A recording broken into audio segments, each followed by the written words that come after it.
네, 안녕하십니까? 오늘로 4월 두 번째 시간이 접어들게 된 것 같습니다. 특별히 오늘 내용은 불교에 대한 내용인데 제목을 한번 잡아봤습니다. 왜냐하면 이 불교가 고통의 문제를 해결하기 위해서 태어나서 이 고통의 문제라고 하는 제목을 좀 잡아보고 시작하게 되었습니다. 먼저 불교를 좀 간단히 한번 살펴보도록 하겠습니다. 특별히 이 불교는요, 경전이 너무 많습니다. 경전이 너무 많아서 불자들도 이 경전이 어디에 어떻게 있는지를 잘 모르는 경우가 많습니다. 우리가 알고 계시는 것처럼 반야심경, 금강경, 법구경 여러 가지가 있는데 이 외에도 번역되지 않은 이 인도말로 된 이 경전들도 굉장히 많이 있고요. 한자로 번역되어 있는 경전도 굉장히 많습니다. 대표적으로 이제 몇 권을 읽고 암송할 뿐입니다. 그래서 이 모든 내용을 다 하기 어렵다고 보아서 특별히 종교와 관련된 것 중에 구원, 그러니까 우리가 어떻게 구원받느냐에 하는 문제와 또 불교 역시 인간이 어떻게 구원을 받는가라고 하는 그 문제에 좀 초점을 맞춰서 보려고 합니다. 일단 불교를 이해하시려면 제일 첫 번째로 윤회라는 걸 생각해 보셔야 합니다. 이미 잘 알고 계시죠? 윤회가 뭔가요? 한마디로 얘기하면 바퀴처럼 인생이 몇 번이고 몇 번이고 도는 겁니다. 억만겁을 돌아야 극락왕생한다라고 하는 이야기가 바로 불교에서 나왔습니다. 때로는 짐승으로 태어날 때도 있고요, 말 못하는 식물로 태어날 때도 있고 인간으로 태어날 때도 있습니다. 여하튼 그 윤회의 목적은 끝없는 생의 바퀴를 돌아서 결국 극락왕생하는 것이다. 이것이 불교가 가지고 있는 윤회설입니다. 그런데 이 윤회설을 좀 잘 보셔야 되는데요. 이유가 뭐냐면 그 윤회설에서 해결하려고 하는 문제가 고통의 문제이기 때문에 그렇습니다. 인간이 가지고 있는 가장 큰 문제가 고통이에요. 그래서 불교에서는 이 고통의 문제를 두고 해결하는 길을 이 연기설이라고 하는 이 관점을 통해서 한 4가지 계단을 이야기합니다. 그게 사성제인데 고성제, 집성제, 멸성제, 도성제로 이야기합니다. 근데 이 모든 것의 시작, 고집멸도라고 하는 이 사성제의 시작이자 끝에 있는 모든 문제가 인간의 고통에 대한 문제입니다. 그럼 도대체 이 고통에 대한 문제를 어떻게 해결하는가? 바로 해탈이라고 하는 것으로 해결합니다. 이 고통의 문제를 해결한 사람을 해탈한 사람이라고 불러요. 또 다른 말로 하면 성불했다고 이야기합니다. 즉 깨달았다는 겁니다. 이 고통의 문제에 대해서 깨달아서 열반에 이르게 되는 것, 이것을 해탈로 보고 있습니다. 그런데 이 깨달음은요, 무와 공이라고 하는 사상이 있습니다. 조금 이따가 설명드리겠지만 고통에 대한 깨달음은 공사상으로 들어가게 됩니다. 그래서 결국 이 해탈한 사람이 그 인생을 다 살고 나면 스스로 성불, 곧 부처가 될 수 있다. 이 부처님이라고 하는 이 부처님은 고타마 시타르타가 해탈한 다음의 상태, 성불한 상태를 두고 부처님이라고 하거든요. 그 과정에 들어갈 수 있다. 이런 이야기입니다. 그러니까 한마디로 얘기하면 끊임없이 뱅뱅 도는 인생 속에 고통의 문제가 있고요, 그 고통의 문제를 해결하기 위한 해탈이 있고요, 이 해탈은 깨달음이 있어야 합니다. 그 깨달음은 나를 스스로 성불하게 만든다. 이것이 바로 불교가 가지고 있는 굉장히 중요한 교리이자 구원에 대한 관점입니다. 자, 그러면 왜 불교는 이런 구원관을 가졌을까요? 이게 제일 궁금하죠. 왜 이런 구원관을 가졌을까요? 제가 이 경상남도 고성이 제 고향인데 거기에는 불교입니다. 한마디로 얘기하면 교회가 들어설 수 없습니다. 그런데 이 불교 이 사찰에 가게 되면요, 선문답 같은 대답을 많이 합니다. 선문답 같은 대답을 많이 합니다. 제가 왜 이렇게 어렵게 사나요? 그러면 너의 업보다 이런 이야기를 하기 시작하면서 전혀 직접적인 대답이 되지 않는 이야기들을 참 많이 듣는 것 같습니다. 많이 생각하고 깨닫게 하려고 하는 의도로 스님들이 뱉는 이야기죠. 궁금한 겁니다. 왜 불교는 이런 구원관을 가지고 있을까요? 그것은 불교가 제일 처음 생겼을 때를 좀 보아주셔야 합니다. 불교는 인도에서 왔습니다. 기원전 5, 6세기에 이 바라문교라고 하는 것이 실제로 시작이라고 보시면 됩니다. 바라문교는요, 범이라고 하는 하늘신이 있어요. 이 하늘신에 대한 절대 신앙과 공양, 다른 말로 하면 희생을 바치는 겁니다. 이것을 통해서 인간의 문제가 해결된다라고 가르쳤습니다. 그런데 이 바라문교에서 우파니샤드라고 하는 철학자들이 나오게 돼요. 우파니샤드라고 하는 철학자들은 무엇을 이야기하는가? 범아일여라는 이야기를 합니다. 쉽게 얘기하면 인간의 자아가 범이라고 하는 천신과 동일하다는 것을 깨닫는다면 인간이 가지고 있는 윤회의 고리에서 벗어나 자유로워질 수 있다는 일종의 철학적인 가르침입니다. 그러니까 이런 철학적인 가르침을 가지고 사람들에게 끊임없이 이야기를 한 겁니다. 그런데 이런 철학적인 가르침이 어렵나요? 쉽나요? 어렵죠. 그러니 이걸 사람들이 만져볼 수 있도록 만드는 것이 뭐냐면 바라문교 스타일의 제사였습니다. 그러니까 높은 철학적 이상과 제사를 통해서 생사윤회를 벗어나도록 만들어주겠다. 이것이 기원전 5세기, 6세기 바라문교, 인도의 이 대중 종교가 했던 이야기입니다. 그런데 알고 계시는 것처럼 인도 역사는 전쟁이 많았어요. 고통이 많았어요. 그러다 보니까 이러한 이야기가 답이 되지 않는다는 걸 사람들이 금방 깨닫게 됩니다. 그래서 이때 사문이라고 하는 존재들이 세워집니다. 이 사문이 뭐냐면 그 나라 말로 노력하는 사람, 몸을 괴롭혀 수행하는 사람이란 뜻입니다. 이때 등장한 사람이 누구냐면 고타마 시타르타라고 하는 우리가 알고 있는 제1부처입니다. 그분이 이제 수행을 하게 되면서 자신이 깨달은 것으로 자유로워지고 제자들을 두고 어떻게 부처, 성불할 수 있는지에 대한 이야기를 한 것이죠. 그러니까 한마디로 얘기하면 인도에서 가지고 있었던 카스트 제도의 계급 문제, 끊임없이 반복되는 고통과 바라문교, 곧 힌두의 사상이 될 수 있었던 이 바라문교가 가지고 있었던 끝없이 생사에 박히는 돈다라고 하는 이 윤회의 속박에서 벗어나고자, 불교 용어로 하면 해탈하고자 하는 그 시도로 만들어지게 된 종교가 바로 불교입니다. 그래서 다시 말씀드리지만 불교의 구원관을 요약드리면 이렇습니다. 윤회예요. 고통의 연속이에요. 그 고통의 연속을 깨달음으로 벗어날 수 있습니다. 극락왕생할 수 있다고 이야기합니다. 그렇게 된 사람은 성불한 겁니다. 그런데 이건 누가 해줄 수 있는 게 아니에요. 내가 깨달아야 돼요. 내가 수행이든 생각이든 어떠한 방식으로든지 깨달아 부처처럼 되어야 한다라고 하는 이야기입니다. 자, 그렇다면 이 문제는 어디에 지금 집중하고 있는 건가요? 그렇죠. 고통의 문제입니다. 고통의 문제입니다. 어느 가정이든지 고통스러운 일이 있을까요? 없을까요? 있습니다. 각 개인마다 고통스러운 것들이 있습니다. 그 문제가 자신의 운명을 속박한다고 생각했을 때 벗어날 수 있는 것으로 불교는 굉장히 철학적인 이야기들을 많이 합니다. 그래서 이 불자들을 만나게 되면 기본적으로 4시간을 쓰셔야 됩니다. 저도 이 전투경찰대를 가게 됐거든요. 군대에 있을 때. 근데 저와 함께 있었던 제 소대의 부관이 그냥 불자가 아니라 쉽게 얘기하면 불교 청년회장입니다. 그러니 이분이 이 불교 불자 사상에 굉장히 심취해 있다 보니까 근무를 쓸 때마다 3시간 근무 내내 제가 맨날 금강경, 반야심경 이런 이야기를 계속 들었던 것 같아요. 그런데 듣다 보면 굉장히 인간에 대해서 고민을 많이 하고 있다는 걸 느끼게 돼요. 그리고 의외로 논리적인 이야기들을 꽤 많이 합니다. 그럴듯합니다. 그런 이야기들이 많이 있습니다. 그러니까 무슨 이야기냐면 철저하게 인간 중심으로 인간이 어떻게 자유로워질 수 있는지를 고민한, 특별히 고통의 문제를 해결하고자 한 종교가 뭐라는 거예요? 불교입니다. 간단하게 요약하면 그렇습니다. 그런데 이 외의 얘기들은 너무 길고 많더라고요. 그래서 오늘 요만큼 줄여봤습니다.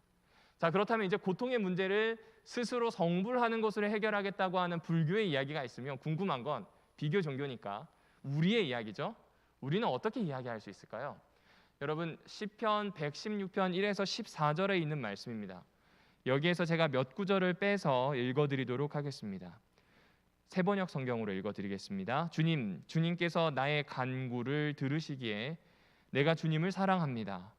나에게 귀를 기울여 주시니 내가 평생토록 기도하겠습니다. 3절 죽음의 올가미가 나를 얽어매고 스올의 고통이 나를 엄습하여서 고난과 고통이 나를 덮쳐올 때에 나는 주님의 이름을 부르며 주님 간구합니다. 이 목숨을 구하여 주십시오 하였습니다. 그리고 마지막에 있는 13절입니다. 내가 구원의 잔을 들고 주님의 이름을 부르겠습니다. 시편 116편은 이 고통에 대한 문제로 이야기를 시작합니다. 목사로서 참 곤란하고 난처할 때가 언제냐면요, 장례식인데 정말로 좋지 않은 장례식인 것 같아요. 저도 장례식에 설교하러 갈 때 재림교인으로 호상이라면 괜찮은데 재림교인이 아니고 참 복잡한 문제 안에서 돌아가신 분들이 계시면 어렵습니다. 또 언제인고 하니 병원을 찾았는데 이제 시한부예요. 희망이 없다고 본인이 느끼고 절망하고 있는 상황입니다. 그런데 아무 말을 할 수 없다는 생각을 하는데 뭔가 말해야 한다는 이 분위기와 이 내용 때문에 곤란할 때가 많습니다. 인간에 대한 문제를 잘 알고 있고 충분히 잘 설명할 수 있다면, 또 복음에 대한 걸 잘 설명해서 그것이 그 사람에게 꽂힐 수 있다면 참 좋겠는데, 마치 샘물이 펑펑 솟아나면 이렇게 한 바가지 물 뜨는 게 쉽겠지만 샘이 솟아나지 않아서 바닥을 벅벅 긁는 듯한 그런 느낌을 고통의 문제 앞에서 참 많이 느꼈습니다. 불행을 당한 사람을 위로하는 것은 참 어려운 문제인 것 같습니다. 그럼에도 불구하고 이런 이야기들을 자주 들으시죠. 삶은 행복과 불행을 함께 짜가는 직물, 테피스트리와 같다는 이야기를 참 많이 합니다. 그러니까 삶에는 꼭 행복만 있는 것도 아니고 불행만 있는 것도 아닙니다. 이 두 가지를 모두 경험하는 것이 삶이라는 지혜의 이야기지 않을까 하는 생각이 듭니다. 이렇게 불행을 맞았다고 생각을 해볼 때 우리에게 가장 필요한 것은 무엇일까 생각해 보면, 어쩌면 나의 이야기를 좀 들어주는 사람이 필요하지 않나 생각을 해봅니다. 그러한 사람이 있는가 없는가가 삶의 꽤 많은 부분을 좌우할 때가 있습니다. 혹시 그 로빈슨 크루소라고 하는 이야기를 들어보셨을까요? 저도 이렇게 설교를 준비하면서 잠깐 옛날에 읽었던 부분을 찾아봤는데 내용은 이렇습니다. 로빈슨 크루소라고 하는 사람이 소설의 주인공인데 배가 난파되어서 무인도에서 살게 됩니다. 아무도 없는 무인도에서 28년을 살게 돼요.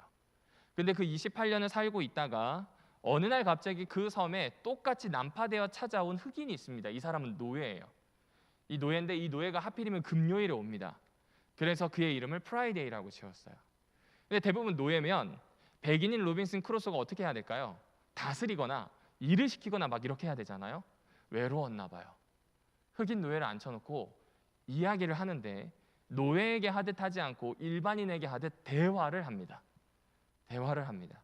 그 대화를 어찌나 오래 했는지 소설 내용에 보면 약간 후련해졌다라는 표현이 비슷하게 나옵니다. 참 그런 것 같습니다. 사람은 대화를 해야만 하는 존재인 것 같아요. 어려움이 있건 힘든 일이 있을 땐 꼭 말하는 게 필요합니다. 희한하게 대화를 하면 내가 가지고 있는 마음이 속 시원해지는데, 그것은 아무래도 내가 가지고 있었던 문제를 이야기하면서 스스로 돌이켜볼 수 있는 시간이 되지 않았나 하는 생각을 해보게 됩니다. 그럼에도 불구하고 이런 생각하지 않으시나요? 내가 너무 많이 말했나?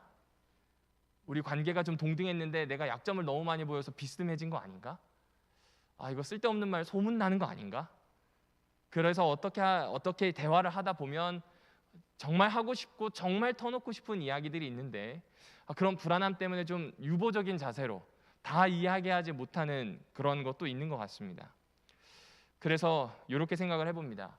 가장 큰 복이 뭘까 생각해 보면 경청해 주지만 말을 옮기지 않는 한 사람이 있다면 이건 정말 큰 복인 것 같아요. 왜냐하면 그 사람은 분명히 내 이야기를 듣고 나를 따뜻하게 위로해 줄 뿐만 아니라 무엇보다 안심할 수 있는, 정말로 속을 터놓을 수 있는 그런 존재이기 때문에 그렇습니다. 왜 이 말씀을 드리냐면 이것이 바로 기도의 체험인 것 같아요. 기도가 하나님을 깊이 체험하도록 이끌어주는 것은 바로 이런 거 아닐까요?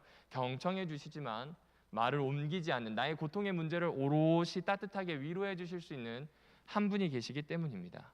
시편 116편 1절에는 이렇게 이야기합니다. 주님께서 나의 간구를 어떻게 하신다고요? 들으신다는 겁니다.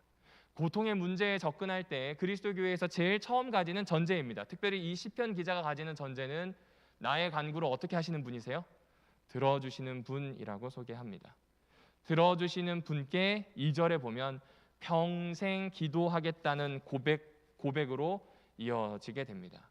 그런데 들어주시는 분이 계시고 평생 고백하겠다고 하지만 이 시인이 지금 처한 상황은 좋아 보이지 않습니다. 한번 보실까요? 잘 보이시는지 모르겠습니다. 3절에 빨간색이 보이실까요? 8절에 빨간색이 보이실까요? 각각의 이야기가 두 부분으로 시작이 되는데 시편 116편의 3절 이후의 내용, 8절 이후의 내용으로 두 번 시작합니다. 그런데 이 두 번의 내용이 모두 다 죽음과 연결되어 있습니다. 3절에는 죽음의 올가미가 나를 얽어매고 수월의 고통이 나를 엄습한다라는 표현을 합니다. 그리고 8절에는 내 영혼을 죽음에서 하나님께서 건져주셨단 말을 해요. 이 말은 뭐냐면 내 영혼이 죽음과 같은 상태에 있었다는 이야기를 하는 겁니다. 그러니까 이 시인이 한 이야기를 보게 되면 엄청 어려운 상황에 있는 것 같아요. 죽을 것 같이 힘든 상황에 있는 그런 모습을 찾아볼 수 있습니다. 그런데 그가 드리는 기도가 대략 이러합니다. 바로 무엇이냐면 방금 보셨던 것처럼 내가 구원의 잔을 들고 주님의 이름을 부르겠다. 17절에 보면 내가 주님께 감사 제사를 드리겠다라고 하는 내용으로 나오게 됩니다. 고통의 문제가 다가왔고 삶을 완전히 뒤엎을 수 있는 문제인데 그때 행동하는 게 어떤 행동이에요? 예배를 드리겠다는 겁니다. 감사를 하겠다는 것으로 이야기하고 있는 겁니다. 언뜻 보기에는 아직 그 시인의 상황이 더 나아지거나 좋아진 것 하나도 없음에도 불구하고 그는 이렇게 하겠다라고 이야기합니다. 그 죽음의 문제를 조금 더 볼게요. 3절에 보면 죽음의 올가미가 나를 얽어매고 수월의 고통이 나를 덮었다라는 표현이 나옵니다. 여러분 혹시 무덤에 들어가 보셨습니까? 표현이 이상하죠? 관 속에 혹시 들어가 보셨나요? 저는 태어나서 관 속에 2번 들어가 봤습니다. 한 번은 재림연수원에서 십자가 연수를 할 때 이 홍강희 목사님이 꼭 관 속에 저희를 집어넣으셨어요. 그때는 그냥 들어갔다 나왔습니다. 그런데 한 번은 기회가 되어서 이 노년층이 겪는 어려움을 좀 체험해 볼 수 있는 시간이 있었습니다. 학생들을 데리고 서울에 좀 나갔을 때의 일입니다. 근데 정말 이 노년층이 얼마나 힘든지 느껴졌어요. 왜냐하면 노인들이 똑같이 움직이는 그 움직임으로 움직일 수 있는 이 특수 장비가 있습니다. 그걸 입고요. 실제로 노인들의 눈이 어떤 시야인지를 볼 수 있도록 하는 특수 안경이 있습니다. 그걸 껴보면요, 안 보여요. 좌우도 안 보이고요. 몸이 난 이미 여기 가 있는데 거기에 가지 않아요. 그리고 제일 마지막에 하는 것이 무엇이냐면 영안실에 들어가는 거였습니다. 영안실에 들어가서 실제로 그 선반 위에 제가 누웠어요. 그 차가운 선반 위에. 그리고 영안실 안으로 툭 들어갔거든요. 아무것도 안 보여요. 완전히 어둡습니다. 그러니까 적어도 무덤에 들어간다고 하는 건 어떤 걸까요? 아무것도 보이지 않아요. 빛조차도 없는 곳에 단절되어 있다는 뜻입니다. 분리되었다는 거예요. 어디에 연결될 거 하나도 없이 완전히 고립되어 있음을 이야기하게 됩니다. 그러니까 말할 수 없을 만큼 아주 단절되어서 완전히 끊어진 상태, 그러한 고통을 지금 이 시인이 느끼고 있습니다. 그래서 그는 간절하게 누구를 찾아요? 주님을 찾아요. 주님 간구합니다. 이 목숨을 구하여 달라고, 고통의 문제에서 나를 살려달라고 이야기합니다. 이것은 불교가 가지고 있는 태도와 좀 다른 것 같습니다. 여러분, 사람이 이렇게 힘들면요, 2가지 중 꼭 한 가지를 선택하는 것 같아요. 자기 속으로 깊이 들어갑니다.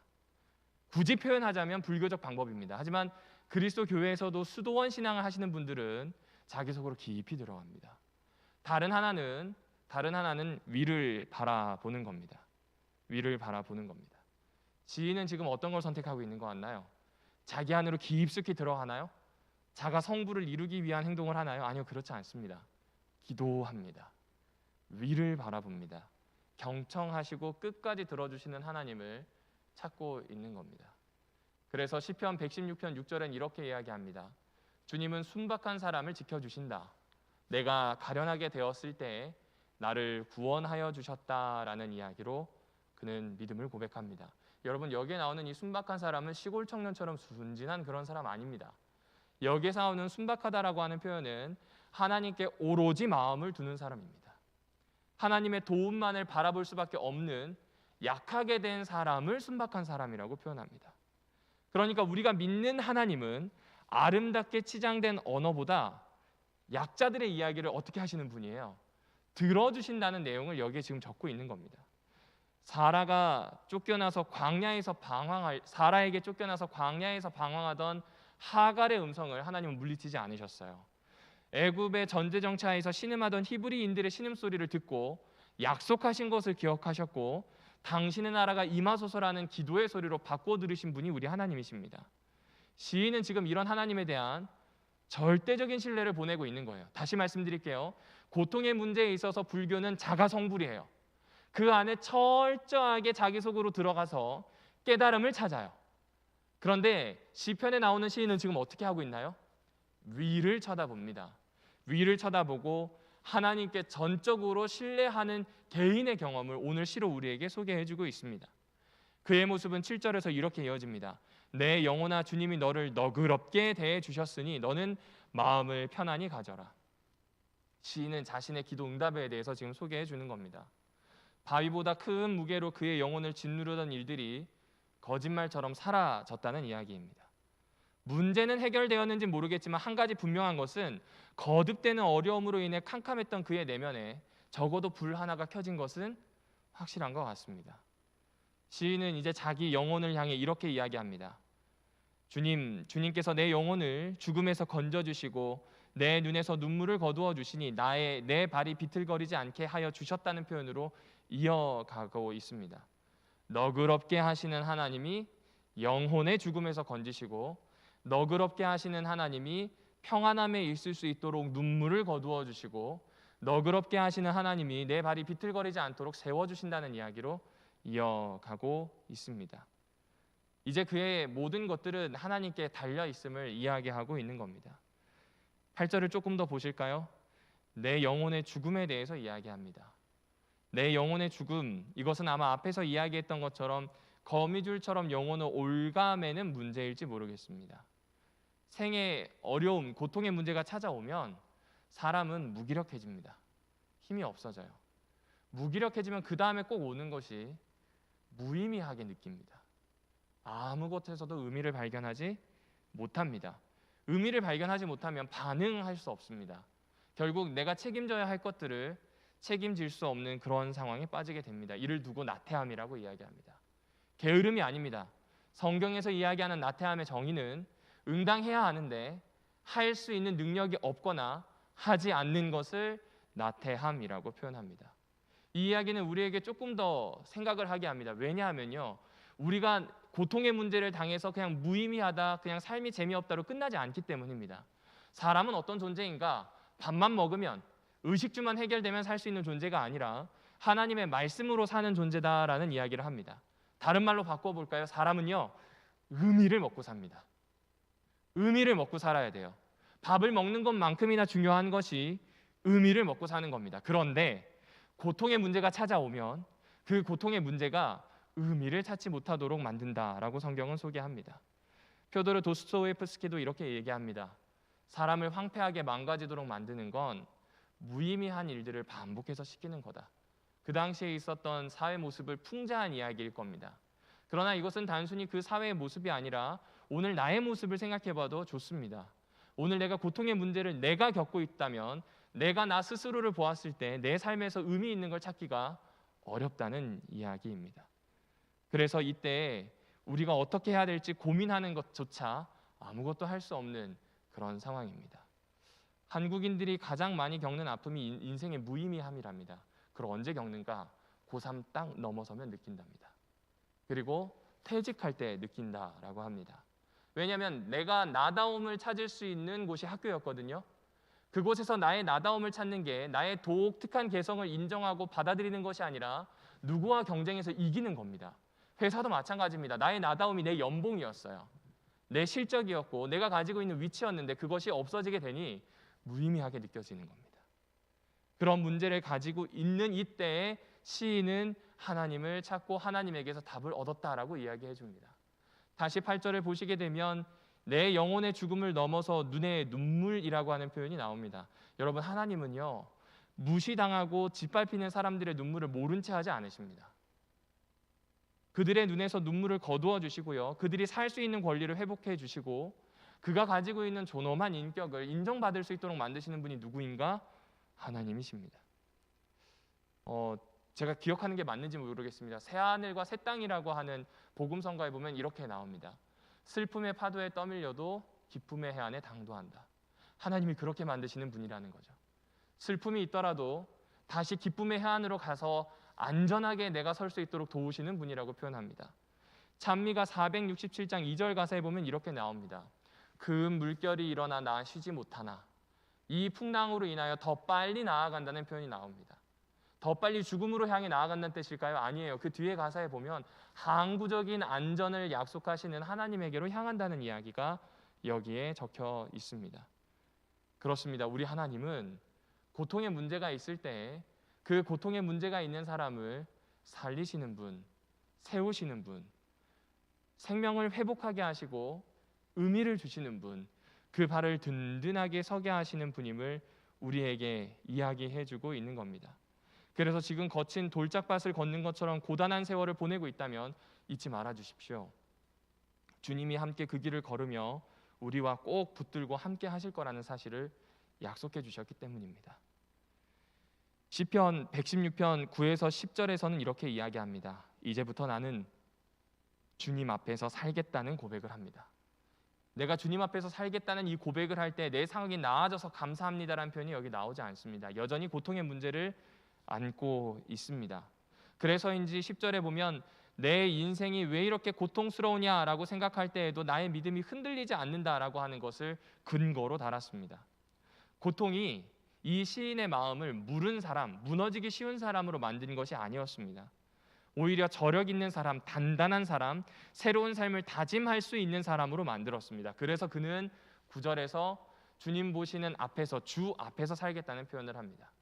조금 쉽게 설명을 해드릴까요? 여러분, 사랑하면요 마주보고 싶으시죠? 등 돌리고 싶으신가요? 마주보고 싶습니다. 아닌가요? 가까이 있고 싶으신가요? 멀리 있고 싶으신가요? 가까이 있고 싶어요. 늘 내 앞에, 내가 그 앞에 있고 싶습니다. 그런데 죄라고 하는 게 시작이 되면요, 불화라고 하는 게 시작이 되면요, 등 돌리고 싶어요. 멀리 하고 싶어요. 아담이 제일 처음 하나님에게서 불순종, 하나님을 대적하게 되었을 때 나타난 첫 번째 행동이 등 돌리는 겁니다. 하나님이 없는 것을 피하는 거예요.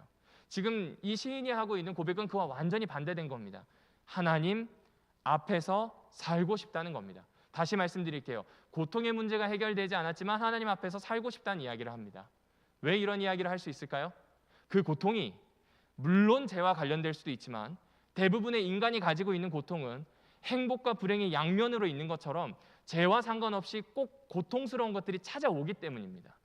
그래서 이 고통의 문제를 닿았을 때는 누구를 찾게 되는 거냐면 하나님을 찾게 되고요, 하나님 앞에 있게 되고요, 그 하나님 앞에서 살기를 바라는 겁니다. 스스로 홀로 갇혀서 어떤 문제를 해결하고 해탈하는 데까지 내 스스로 모든 일을 하도록 하나님이 내버려 두지 않으신다는 이야기를 해주고 있습니다. 그래서 그는 구원의 잔을 높이 든다. 그래서 그는 감사의 제사를 드린다라는 표현을 합니다. 여러분, 여기서 구원의 잔이라고 되어 있는 건 유월절 전통 때문에 이 성경절이 들어갔다고 하더라고요. 유월절에는 총 넉 잔의 포도주를 마십니다. 이스라엘 하나님께서 보호하시고 돌보아 주신 것, 이스라엘 하나님이 지금까지 나를 이끌어 주신 것, 이스라엘 하나님을 찬양하는 것, 여기 나오는 것처럼 이스라엘 하나님이 나를 구원하여 주신 것에 대한 4번의 고백과 함께 잔을 듭니다. 그리고 그때 외우는 시가 시편 115편부터서 118편까지라고 하더라고요. 그러면 지금 116편의 구원의 잔이라고 하는 것은 아직 고통의 문제가 끝나지 않았지만 내가 위를 보았을 때 하나님께서 나를 함께 하시고 이끌어 주시겠다는 개인의 신앙과 고백이 나오고 있는 겁니다. 이건 굉장히 중요한 이야기입니다. 그리고 주님께서는 그에게 새로운 삶을 시작할 수 있는 희망을 주시고 일으키실 것이란 내용이 오늘 시편에서 소개되고 있는 겁니다. 어쩌면 너무 개인적인 이야기잖아요.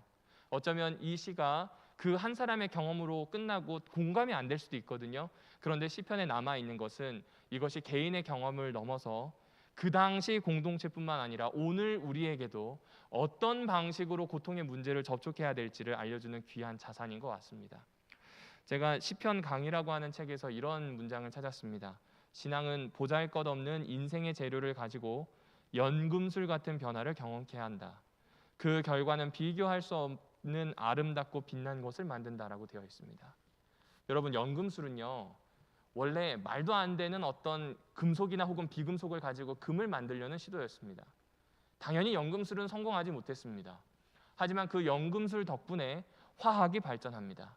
화학이 발전하면서 지금 우리의 삶에서 수없이 많은 생활의 문제와 질병의 문제가 해결되었습니다. 어쩌면 신앙도 그렇지 않을까요? 신앙은 참으로 보잘것없는 경험, 고통스러운 경험, 그 문제들이 하나하나씩 주님 앞에서 해결하게 될 때, 주님 앞에서 마주하게 될 때 달라지는 겁니다. 아름다워지는 겁니다. 빛나게 되는 겁니다. 아, 목사님 좋아요. 그런데 도대체 이걸 통해서 또 하고 싶은 말씀이 무엇입니까? 도대체 시인은 그렇게 바뀌었다는 건 자기 경험 아닙니까? 맞아요. 그럴 수 있습니다. 제가 시편 116편 1편에서 116편 1절에서 앞부분만 읽고 뒷부분은 읽지 않았습니다. 앞부분에 나의 간구를 들어주시는 분에 대해 소개를 했는데 뒷부분에 보면 이런 고백이 나옵니다. 같이 읽어보실까요? 시작. 내가 주님을 사랑합니다. 여러분, 내가 주님을 사랑한다는 표현이 나와요. 사랑은 받아봐야 합니다. 정말 그런 것 같아요. 사랑은 받아본 만큼 합니다. 제 경험에서도 그래요. 사랑을 받은 만큼 사람은 하게 되어 있습니다. 그런데 이 사랑이 가지고 있는 특징 중에 가장 아름답고 멋있는 특징이 뭐라고 하냐면, 저는 개인적으로 이렇게 얘기할 수 있는 것 같아요. 내 한계를 뛰어넘는 경험입니다. 자녀를 사랑할 때 나오는 이 모든 사랑은요, 내가 가지고 있는 한계를 초월해 버립니다. 누군가를 사랑하여서 하는 행동들은 내가 가지고 있는 장애들을 훌쩍 뛰어넘는 힘이 있습니다. 그를 위해서 기꺼이 나를 넘어서서 하는 무언가가 사랑입니다. 그러니까 그가 이렇게 찬양할 수 있었던 것은, 고통의 문제가 있음에도 불구하고 하나님을 찬양할 수 있었던 이유는 자신을 뛰어넘어서 이 세상에 오셔서 우리를 사랑하신 하나님의 사랑이 있기 때문이에요. 그걸 경험한 사람은 내가 이제 당신 곧 하나님을 사랑하겠다고 하는 고백을 하게 됩니다. 에리 프롬은 사랑에 대해서 참 많은 이야기를 썼는데, 그 사람은 사랑을 4가지 속성으로 좀 생각해 볼 수 있다고 이야기했습니다. 첫 번째, 사랑은 돌보는 겁니다. 사랑은 참으로 돌볼 수 있는 힘입니다. 두 번째는 존경하는 겁니다. 사랑하면 그 인격 자체를 존중하게 되어 있습니다. 그리고 알아갑니다. 지식이죠. 점점점 알아갑니다. 그리고 마지막으로 사랑은요, 꼭 책임을 수반합니다. 책임을 수반합니다. 하나님을 사랑하려면 하나님의 마음을 알아차리는 게 중요합니다. 하나님을 사랑한다라고 하는 건 그가 돌보시려는 대상을 내가 돌보는 것입니다. 하나님을 존경한다고 하는 것은, 이것은 하나님을 경외하는 것과 연결됩니다. 하나님을 알아간다라고 하는 것은 하나님의 뜻을 알기 위해서 애쓰는 마음에 대한 이야기입니다. 마지막으로 책임은 그분이 나에게 맡겨주신 첫 번째 돌보라고 하는 대상에 집중하는 것과 어쩌면 일맥상통하는 이야기가 아닌가 싶습니다. 사망의 줄이 우리를 두르고 수월이 사면을 막는 것처럼 보일 때, 고통의 문제가 우리를 완전히 잠식해 버릴 때, 시인은 그 안에서 나를 사랑해 주시고 스스로를 뛰어넘어 나를 구원해 주시는 하나님의 사랑에 가 닿았습니다. 그리고 이제 그는 어떠한 문제가 있더라도 하나님을 사랑하겠다 고백합니다. 저도 이런 사랑을 좀 쫓아서 하고 싶습니다. 여러분은 어떠신가요? 고통의 문제 자력으로 해결하여서 성불하기를 원하십니까? 아니면 위로 향하여 하나님을 찾고 하나님의 사랑 안에서 회복되고 새로운 사랑을 하기를 원하십니까? 제가 좋아하는 구절은 시편 4편 1절입니다. 내 의의 하나님이여 내가 부를 때 응답하소서. 곤란 중에 나를 너그럽게 하셨다는 표현을 저는 참 좋아합니다. 이 곤란이 한마디로 얘기하면 사면초가입니다. 빠져나갈 구멍이 보이지 않아요. 엄청 좁혀졌습니다. 협소해요. 몸을 용신할 수조차 없어요. 그런데 이때 하나님은 나를 너그럽게 하셨다는 겁니다. 이것은 그냥 단순히 마음을 넓게 쓰는 것에 대한 이야기가 아니더라고요. 히브리어로 살펴보니 여지를 주셨다는 이야기입니다. 넓게 하셨다는 이야기입니다. 구약에서 종종 나오는 것처럼 좁음, 협소함은 고난, 핍박인데, 하나님은 여지를 주시고 넓혀주시고 구원하시고 안전케 하신다는 이야기가 나옵니다. 다시 한번 여쭙겠습니다. 넓게 하시는 하나님이 계시는 위로 향하시겠습니까? 아니면 스스로를 해결하기 위하여 끊임없이 내 속으로 들어가시겠습니까? 우리가 가지고 있는 귀한 신앙이 우리의 삶의 모습으로 스스로 해결할 수밖에 없는, 어쩌면 아프고 힘든 모습을 가지고 있는 사람들에게 귀한 영향력이 되기를 바라며 오늘 말씀을 줄이도록 하겠습니다.